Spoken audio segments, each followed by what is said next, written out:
산다는 것은 괴로운 것이다. 고통의 세계에서 벗어나는 법을 동양에서 최초로 자세히 사상화한 사람은 인도의 석가모니일 것입니다. 석가모니는 29세 때 처자를 버리고 출가한 뒤 6년간의 수행 끝에 35세 때 깨달음을 얻었다고 합니다. 그는 이 6년간의 수행 중에 인생 속 고통의 본질을 분석하고 이를 없애는 방법을 찾았습니다. 석가모니에 따르면 태어나고 죽고 또 무엇으로 태어나서 죽는, 즉 윤회가 지배하는 이 세상은 고통으로 가득 차 있습니다. 이 세상에서 인간은 많은 괴로움에 직면해야 합니다. 일단 사람은 태어날 때 어머니의 산도를 통과하면서 과거세 이 세상에 태어나기 이전의 생애를 망각하는데 이것이 생고입니다. 이어서 노고, 병고가 찾아오고 그 뒤에는 반드시 사고가 뒤따릅니다. 이것이 인간으로서 태어나서 늙고 병들어 죽는 과정에서 겪는 사고입니다. 인생 행로에는 여기에 다음 4가지 고통이 더해집니다. 이것이 흔히 일컫는 사고팔고입니다. 5번째, 사랑하는 자와 언젠가는 반드시 이별해야 하는 고통, 애별리고.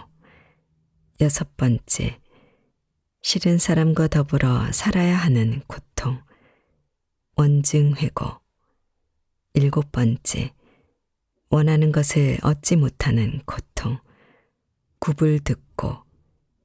8번째, 몸과 마음의 왕성한 감정과 욕구로 인한 고통, 오음성고. 이러한 사고팔고의 가르침은 지극히 현대적인 고뇌를 예견했습니다. 예를 들어 오늘날 회사에서의 인간관계에서도 원증해고는 일상다반사이며 정규직이 될 수 있는 계약직이나 파트타임 근무자에게 구불듣고는 생생한 현실입니다. 한편으로 석가모니는 사고팔고를 극복하는 방법으로 팔정도를 설파했습니다. 그 내용으로는 이 세상은 고통으로 가득 차 있음을 자주 떠올릴 것, 번뇌에서 벗어나길 바라며 마음을 바르게 유지할 것, 거짓말을 하거나 타인을 비방하지 않을 것, 살생하거나 도둑질하지 않을 것 등이 있습니다. 그러나 팔정도 중에는 속세를 벗어나 출가하지 않으면 도저히 이룰 수 없는 이상도 있습니다. 예를 들어 석가모니 시대에는 이성과 성관계를 갖지 않을 것, 절에 들어가 섭리에 따라 흔들리지 않고 부처의 길을 따를 것 등의 규율이 있습니다. 이러한 팔정도가 훌륭한 이상이긴 하지만 속세를 벗어난 생활은 불가능하다고 여긴 사람들 사이에서 이른바 대승불교가 생겨났습니다. 대승불교의 이상향은 깨달음을 얻은 부처가 아니라 보살이 되는 것입니다. 보살은 자신의 성불보다는 다른 이를 고통에서 구하는 일을 이상으로 여깁니다. 그런데 서양 철학자나 사상가 중 가장 석가모니에 가까운 철학을 주장한 사람이 있습니다. 바로 쇼펜하워입니다. 이 책의 프롤로그에서도 언급했듯 쇼펜하워는 인간은 다양한 욕망에 사로잡히기 때문에 충족되지 않은 욕망으로 인해 항상 결핍을 느끼고 끊임없이 마음이 꺾이며 결국 삶 전체를 고통으로 느끼게 된다고 말했습니다. 이처럼 인간의 삶을 고통의 세계로 보는 점에서 쇼펜하워는 석가모니와 일치합니다. 특히 싫은 사람과도 사귀어야 하는 괴로움, 즉 원증해고를 중요시하여 고독한 삶을 살도록 권했습니다. 그러나 자본주의가 발전하면서 사람과 사람, 나라와 나라의 교류가 활발해진 19세기에 살았던 쇼펜하워는 석가모니처럼 출가하여 속세를 등지는 것이 훌륭한 이상임은 인정했지만 이를 실현하기는 지극히 어렵다는 사실 또한 알고 있었습니다. 그래서 그는 현대적인 고뇌를 논하는 동시에 그러한 고뇌로부터 벗어나는 방법을 다음과 같이 제시했습니다. 삶은 고통과 권태 사이를 오간다. 모든 욕망의 기저에는 불만, 결핍, 그리고 고통이 있다. 만약 원하는 것을 쉽게 손에 넣어 당장의 욕망이 사라진다 해도 인간은 곧 거대한 허무와 권태에 사로잡히게 된다. 이처럼 인간의 삶은 시계추처럼 고통과 권태 사이를 오간다. 매일의 고통에서 벗어나는 법. 쇼펜하우는 고통과 괴로움은 죽을 때까지 우리를 따라다닌다고 말했습니다. 또 인간은 스스로 고통받을 뿐만 아니라 타인까지 괴롭혀 결국 비참한 세상을 만든다고도 주장했습니다. 특히 법과 질서가 없을 때 사람들은 노골적으로 이기주의와 추악함을 드러낸다고 합니다. 쇼펜하우는 이를 국가와 사회 현실을 분석한 영국의 유명 철학자 토마스 홉스의 학설과 연관 짓습니다. 홉스는 저서 리바이 어던에서 국가의 자세를 논하면서 만약 인간의 행동을 구속하는 국가와 같은 시스템이 없어진다면 어떻게 될 것인가에 관해 다음과 같이 설명했습니다. 국가가 없는 자연 상태에서 인간은 누구나 평등하다. 따라서 많은 이가 같은 것을 원하는데 그것을 모두가 누릴 수 없을 때 사람들은 타인을 적으로 간주하고 상대를 굴복시키려 한다. 즉, 만인에 대한 만인의 투쟁이 생기고 사람들의 생명이 위험에 노출됨과 동시에 견디기 힘든 공포가 발생한다. 이 말을 요약하면 인간은 서로에 대해 늑대다. 즉, 인간은 짐승 중에서도 가장 잔인한 들깨와 늑대와 같다는 이야기입니다. 쇼펜하우도 홉스의 논리에 동의했던 듯 인간이 얼마나 악에 찬 잔혹한 존재가 될 수 있는지 설명합니다. 또 그는 타인의 불행을 자신의 행복으로 여기는 악인의 심리를 끈질기게 추적했습니다. 그러나 쇼펜하우 이후의 세대, 즉 20세기와 21세기의 사람들은 그가 살던 19세기 사람들에 관해 그나마 온순했다고 여길 것입니다. 특히 제1, 2차 세계대전 시기에 히틀러같이 포악한 지도자의 손에 수백만 명이 희생당한 사실을 떠올리면 쇼펜하우어가 묘사한 19세기 악인의 심리가 정말 그토록 악한 것이었는지 의문을 갖는 이도 있을 것입니다. 한편 쇼펜하우어가 말한 고통에도 구원이 없는 것은 아닙니다. 그는 고통에서 인간을 구원하는 방법으로 대자연이나 예술을 통해 일시적인 초월의 경지를 맛볼 것, 그리고 종교 생활을 할 것을 강조합니다. 특히 자연의 아름다움을 접하고 얻는 행복은 오롯이 순수한 것이다 라고도 말했습니다. 아무리 극악무도한 악인이라고 해도 대자연을 접한 뒤에 감탄하는 사례는 여러 예술작품 등에서도 자주 발견할 수 있지요. 또 그는 삶에서 종교가 갖는 의미를 중요하게 생각하고 신이나 영혼 등과의 소통은 인간 생활의 중요한 요소이며 끊임없는 희망을 안겨준다고도 했습니다. 악의로 가득 찬 고통의 세계에도 한 줄기 빛이 비춰오는 상황이 있음을 그는 알려주는 것입니다. 쇼펜하우의 저서에는 의지라는 말이 자주 등장합니다. 그에 따르면 실제 그대로의 세계는 물 자체인데 우리는 이를 인지하지 못하고 현상계로만 인지한다고 합니다. 즉, 현상계는 우리의 뇌가 감각으로 인식하는 것이며 따라서 세계는 나의 표상, 오감에 의해 인지되는 대상이자 현상입니다. 이러한 현상계는 시간과 공간, 인과 법칙에 따라 과학적으로 포착되는 대상이라고 합니다. 현상계와 대비되는 물 자체는 인간이 인식할 수 없는 세계로 쇼펜하우는 물 자체를 의지라고 규정하는 새로운 견해를 내놓았습니다. 여기서 의지는 인간의 의욕을 나타낼 뿐만 아니라 자연의 모든 힘이자 살기 위한 끊임없는 노력을 말합니다. 그의 말처럼 의지란 과학적으로 증명할 수는 없지만 살아있는 존재라면 분명히 가지고 있는 것이지요. 앞으로 전할 쇼펜하우의 말에도 의지라는 표현이 여러 번 나옵니다. 그 말에 주목해 보기 바랍니다. 욕망은 끝이 없다. 우리의 삶은 살아내려는 수많은 의지의 충동적인 힘으로 꾸려진다.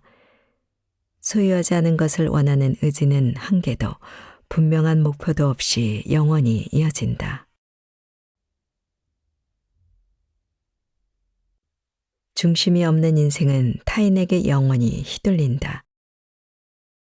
우리는 타인의 시선을 자주 의식합니다. 쇼펜하우에 따르면 우리가 너무 우유부단하고 자율성이 부족하기 때문에 그렇다고 합니다. 돌아보면 다른 사람들이 나를 어떻게 생각하는지에 집중하느라 매사에 자주적으로 행동하기 어려웠던 것도 같습니다. 쇼펜하우는 가족이나 타인을 어떻게 대했을까요? 그의 자전적 고백에서도 짐작할 수 있듯 쇼펜하우는 젊은 나이에 돌아가신 아버지를 평생 존경했습니다. 하지만 어머니 요한나에게는 지극히 냉담했고 적대적인 감정까지 품었습니다. 프랑크푸르트에서 집거 생활을 시작한 이후로는 죽을 때까지 어머니를 만나지도 않았습니다. 그 이유 중 하나는 홀몸인 어머니가 요란한 연애사나 대중작가로서 평판으로 세간에 오르내리는 것이 불만스러웠기 때문입니다. 그래서 쇼펜하우는 훗날 사람들이 자신의 저술에 대해서는 높게 평가하겠지만 어머니의 작품은 쓰레기처럼 여길 것이라는 독설도 남겼습니다. 가족을 이렇게 대했던 쇼펜하우어가 타인은 어떻게 대했을까요? 그는 타인 중에서도 특히 유명인 그중 헤겔에게 큰 반감을 품었습니다. 1820년 3월 20일 쇼펜하우어가 베를린 대학에서 강사로 채용되기 위한 시험 강의를 하던 날입니다. 그날 대학 대강당에는 헤겔 교수를 비롯한 철학과 관계자들이 빠짐없이 참석했습니다. 쇼펜하우는 그의 논문인 충족 이율의 네개의 뿌리에 관하여에 대해 강의했는데 이때 헤겔이 질문을 던졌습니다. 말이 길거리에 드러놓을 때가 종종 있는데 그 동기가 무엇이라 생각하나? 당황스러운 질문에 쇼펜하우어는 생물학 지식을 총동원해 답변했고 다행히 시간 강사로 채용되었습니다. 그러나 쇼펜하우어는 심술궂은 질문을 한 헤겔에게 첫 만남부터 반감을 가집니다.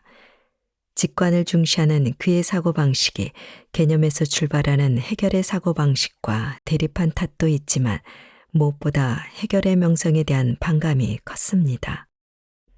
그래서 자신의 강의를 당시 인기 있던 헤겔의 강의와 같은 시간에 배치하는 등 고집스러운 행보를 보였습니다. 하지만 결과는 냉혹했지요.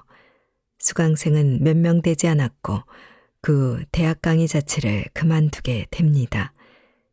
그렇다고 쇼펜하우어가 유명인을 모두 좋아하지 않았던 것은 아닙니다. 시인 괴테를 진심으로 존경했고 친밀하게 지냈습니다. 바이마르에 머물던 시절 어머니께 괴테를 소개받은 후 괴테의 색채론 연구에도 큰 도움을 주었습니다. 하지만 마지막에는 색채론에 대해 서로 다른 견해를 갖게 되어 괴테에게 이런 편지도 쓰기도 합니다. 당신의 색채론을 피라미드에 비유하자면 저는 꼭대기에 해당합니다. 당신은 마치 이집트인처럼 밑바닥에서부터 피라미드를 건설하기 시작했죠. 당신은 정상에 오를 거라고 생각했고 그럴 기미도 보였지만 실제로는 정상에 이르지 못했습니다. 마침내 저는 정점에 도달했고 앞으로 수백 년간 지속될 피라미드를 완성했습니다. 두 사람의 색채로는 오늘날 자연과학에서 크게 인정받지 못하지만 어쨌든 오만한 쇼펜하우의 주장을 괴테는 결국 묵살했고 이후로는 편지도 주고받지 않았습니다. 그러나 괴테는 젊은 철학자로서의 쇼펜하우의 업적을 높이 평가했는지 이 무뚝뚝한 철학자를 조롱하려던 이들을 타이른 일화가 남아 있습니다. 쇼펜하우 또한 자신의 저서 곳곳에 괴테의 말과 사상을 인용하며 학설을 보강했습니다. 무뚝뚝한 성격의 쇼펜하우는 제자들에게는 친절했습니다. 무엇보다 말년에는 철학 애호가들이 그의 주의를 지켰습니다. 또 음악가 니하르트 바그너와 같은 이도 쇼펜하우 철학의 심취에 명작을 탄생시키는 데 영향을 받았습니다. 온전히 자신의 생각과 의지로 살라. 인생은 자신의 생각과 의지로 살아가는 것이고 타인의 평판으로 사는 것이 아니라는 단순한 진실을 깨닫는다면 우리는 좀 더 행복해질 것이다.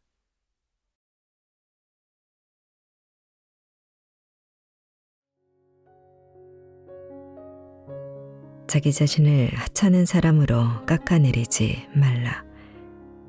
그런 태도는 자신의 행동과 사고를 꽁꽁 올가매게 한다. 무슨 일을 하더라도 자기 자신을 사랑하는 것으로부터 시작하라. 지금까지 살면서 아직 아무것도 이루지 못했을지라도 자신을 항상 존귀한 인간으로 사랑하고 존경하라는 것이다. 자기 자신을 사랑하면 결코 악행을 저지르지 않고 누구로부터 지탄받을 일도 저지르지 않는다. 그런 태도가 미래를 꿈꾸는 데 있어 가장 강력한 힘으로 작용한다는 사실을 절대로 잊지 말라. 혼자일 수 없다면 나아갈 수 없다. 그대들은 이웃들 주변으로 모여들면서 서로 간의 교제에 대해 좋게 이야기한다. 그러나 이웃사랑은 그대들 자신에게는 질 나쁜 사랑이다. 그대들은 그대들 자신에게서 벗어나 이웃에게로 달아나고서는 그것으로 자신의 덕을 만들고 싶어한다. 너라는 호칭은 나라는 호칭보다 오래되었다. 너라는 호칭은 신성하게 여겨지지만 나라는 호칭은 아직 그렇지 않다. 그래서 인간은 이웃에게로 모여드는 것이다. 그대들은 자기 자신에 대해 좋게 말하고 싶으면 증인을 초대한다. 그리고 그를 꿰어내 그대들에 대해 좋게 생각하도록 해놓고선 그대들도 스스로 자기 자신에 대해 좋게 생각한다. 그대들은 교제할 때 자신에 대해 이런 식으로 거짓말하면서 자신과 이웃을 속인다. 그것은 단지 눈 가리고 아웅하는 것에 지나지 않는다. 자신에 대해 질 나쁜 사랑은 고독을 감옥으로 만들어 버릴 뿐이다. 그대들은 자신을 참지 못하고 또 자신을 충분히 사랑하지도 않는다. 이웃이 아니라 자기 자신부터 사랑해야 한다. 자신을 진정으로 사랑하기 위해서는 먼저 자신의 힘만으로 무언가에 온 노력을 쏟아야 한다. 자신의 다리로 높은 곳을 향해 걸어야 한다. 그것에는 분명 고통이 따른다. 그러나 그것은 자신을 단련시키는 고통이다. 혼자일 수 없다면 나아갈 수 없다. 이 세상 모든 것을 다 준다 해도 한 걸음, 단 한 걸음도 타협하지 마라. 단 한 걸음도 타협하지 말라. 낙타와 사자, 그리고 어린아이. 정신의 세 가지 변화에 대해 그대들에게 설명해야겠다. 정신이 낙타가 되고 낙타는 사자가 되며 사자는 마침내 어린아이가 되는 경위를. 우리의 거룩하고 굳센 정신은 여러 가지 무게에 시달리고 있다. 때문에 이 거대한 정신은 무거운 짐, 필연적으로 가장 무거운 짐을 만나게 된다. 우리의 거대한 정신이 대체 무엇을 무거워한다는 말인가? 이 의문을 풀기 위해 그대는 무릎을 꿇는다. 마치 낙타처럼 이 무거운 짐을 잔뜩 짊어지려 하는 것이다. 그대들이여, 가장 무거운 짐은 무엇인가? 거대한 정신은 이렇게 말한다. 나는 이 무거운 짐을 짊어지고 나의 위대한 힘을 즐기리라. 자부심을 위해 스스로 고개를 숙이려는 것인가? 아니면 지혜를 비웃고자 스스로 우매를 신봉하는 것인가? 우리가 승리를 자축할 때 이 모든 기쁨을 멸시하고 싶은 것인가? 그대를 유혹하는 자를 다시 유혹하고자 이 높은 산을 오르겠다는 것인가? 지식이 열린 참나무와 그 풀잎을 먹으며 진리를 위해 영혼의 굶주림을 참겠다는 것인가? 병든 그대를 찾아온 친구들을 돌려보내고 그대가 원하는 말을 들어본 적도, 그대가 원하는 말을 들어본 적도 없는 저 벙어리들과 우정을 맺고 싶다는 것인가? 진리의 샘물이 눈앞에서 조용히 흐르는데 구정물을 바라보며 차갑게 식은 개구리와 뜨겁게 달궈진 두꺼비를 몰아낼 생각이 없다는 것인가? 가장 어려운 짐들을 우리의 거대한 정신은 기꺼이 짊어진다. 그는 무거운 짐을 지고 사막을 건너는 낙타처럼 자신의 사막으로 달려간다. 그러나 이 고독의 사막에서 그는 두 번째 변화를 경험한다. 여기서 우리의 정신은 사자가 된다. 자유는 그를 사막의 군주로 삼고 싶어 한다. 그는 자신의 사막을 다스릴 최후의 군주를 찾는다. 그리고 모든 신을 적으로 여긴다. 그는 거대한 용에게 싸움을 건다. 우리의 정신이 이미 군주 혹은 신으로 부를 수 없다고 규정한 거대한 용은 무엇인가? 용은 우리에게 말한다. 그대 마땅히 해야 할지니라. 그러나 사자로 변한 우리의 정신은 말한다. 나는 단지 하고자 할 뿐이다. 그대 마땅해야 할지니라는 금빛으로 물든 비닐을 자랑하는 짐승의 형상으로 그의 앞길을 가로막는다. 짐승의 몸에 새겨진 비닐마다 그대 마땅해야 할지니라는 말이 빛나고 있다. 저 거대한 용은 이렇게 말한다. 모든 가치는 나의 머리 위에서 빛난다. 모든 가치는 이미 창조되었다. 창조된 모든 가치는 바로 나 자신이다. 나는 단지 하고자 할 뿐이다. 는 있을 수 없다.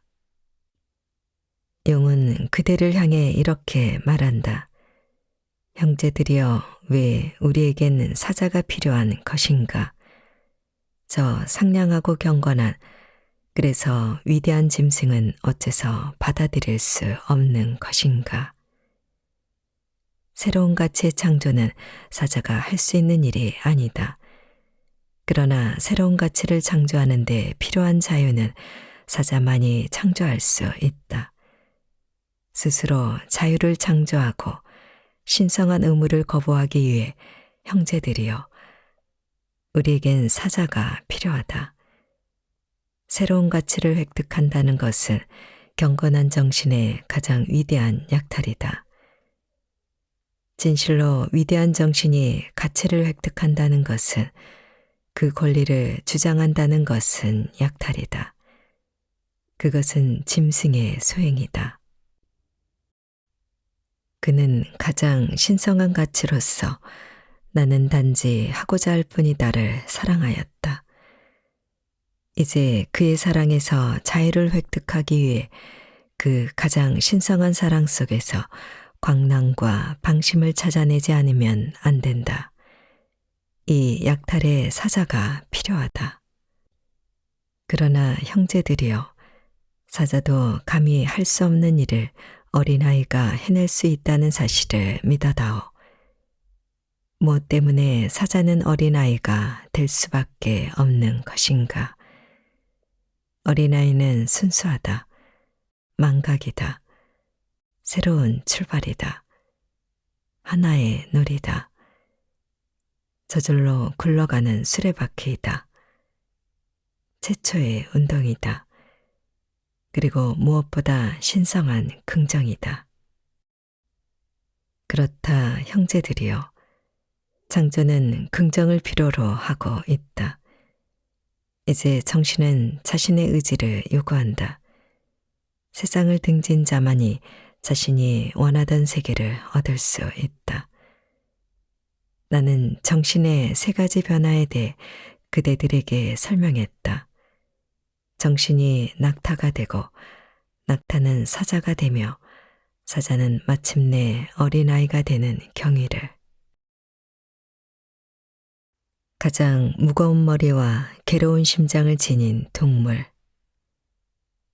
인간이 다른 어느 동물보다 병력하며 불안정하고 변화하기 쉽고 불확정적이라는 것은 의심할 여지가 없다. 인간은 한마디로 고뇌하는 동물이다. 인간만이 고뇌한다. 고뇌로부터 도피하기 위해 그는 웃음을 발명해야 했다. 그때부터 가장 불행하고 가장 우울한 이 동물에게 가장 쾌활한 동물이라는 낙인이 찍혀버렸다. 인간이 다른 동물보다 빠르게 반응하고 운명에 반항하고 미래에 도전하는 습성을 타고났다는 것은 확실하다. 위대한 자기 실험의 희생양이 된 인간, 최후의 지배를 찾아 동물, 자연, 신들과 전투를 벌이는 인간, 그 어느 것으로도 만족을 느낄 수 없는 인간, 지칠 줄 모르는 욕망을 소유한 인간, 영원한 미래를 꿈꾸는 인간, 자신의 투지 때문에 안식을 찾지 못하고 그로 인해 현재의 육체를 파멸로 이끄는 인간. 이 용감하고 풍요로운 동물은 자신의 용기와 풍요로움 때문에 지상의 동물 중 가장 무거운 머리와 괴로운 심장을 갖고 태어난 것이 아닌가. 인간은 다른 동물에게선 찾을 수 없는 한 가지 특징이 있다.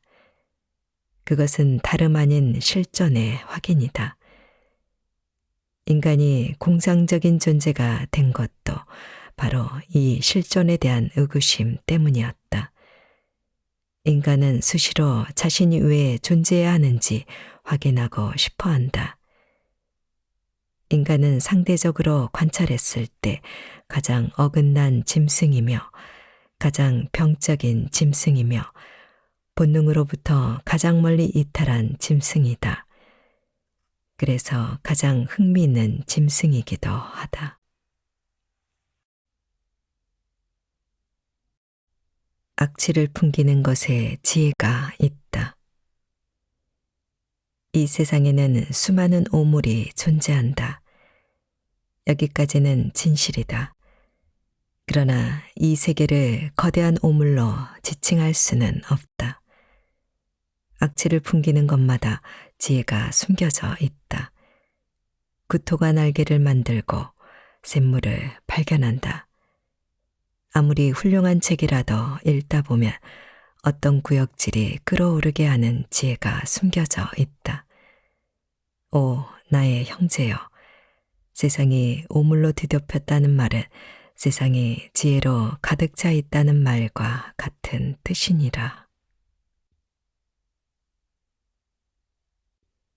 죽음이 인생보다 진짜에 가깝다면 인간은 지속적으로 기만당하기를 원하며 기만당하는 경험을 통해서만 살아있다는 체감을 얻어낸다. 기만, 속임수, 이 모든 거짓의 소산들, 즉 가공된 환상이야말로 인간의 조건이자 인생의 조건처럼 대접받고 있다. 인생은 인생을 속여야 하고 또한 인생은 인생으로부터 속아 넘어간다. 그것이 인생의 조건이다. 깨달음이라는 단어를 인간이 사용하고 있다는 현실. 깨달음이라는 단어를 사용할 능력과 권리가 자신들에게 있다는 믿음. 이러한 믿음과 이러한 현실이야말로 인생을 농락하는 기만이며 환상이다. 나는 기만당하고 싶지 않다. 다른 선택의 여지가 없다. 나는 기만하고 싶지 않다. 기만하는 자가 나 자신이더라도 용서할 수 없다. 쓸모없을 수도 있고 심지어 치명적인 위험이 될 수 있음에도 불구하고 어떠한 희생을 치르더라도 진리를 추구하겠다는 다짐, 오직 진리만을 최고의 가치로 삼겠다는 결심, 자기 자신을 해치거나 망가뜨릴 수 있고 그만큼 치명적인 손상이 가해지더라도 나는 인간을 절대로 기만하지 않겠다. 이것은 진리가 드러내는 의지이자 신념이며 인간다움을 증명해주는 유일한 확신이다. 그러한 의지 속에서 마침내 태어나는 깨달음이 인간을 인간답게 만들어준다. 인간이 인간답게 지속되는 것이 인생이며 그것은 도도 그 자체가 된다. 기만당하지 않겠다는 의지, 자신의 인생을 속이지 않겠다는 의지, 진리를 향한 의지, 결말을 두려워하지 않는 도덕적인 의지, 그리고 어떤 일이 있어도 진실과 동행하겠다는 의지를 발생시키는 전제에 대한 확신, 확신에 찬 당당함이 만들어내는 새로운 인생을 향한 의지를 거부할 권한이 인간에겐 없다. 거부해서는 안 될 인생의 조건이기 때문이다. 오염된 현실을 거부하려는 이 아름다운 의지는 진실로 둔갑되어 인생을 기만하는 거짓 조건들이 보기엔 삶을 거부하려는 비겁한 의지처럼 보인다. 진실을 되찾으려는 숭고한 의지가 인생에 반대하고 인간에게 반대하는 적대심으로 그리하여 삶을 파괴하는 죽음을 위한 의지로 해석되고 있다. 그렇다면 좋다. 차라리 죽음을 향해 나아가겠다. 죽음이 인생보다 진짜에 가깝다면 죽음이야말로 살아가겠다는 의지가 아닌가. 묻고 또 답하는 자는 동일하다. 나는 스핑크스이며 오이디푸스, 그리고 나 자신으로서 대답한다.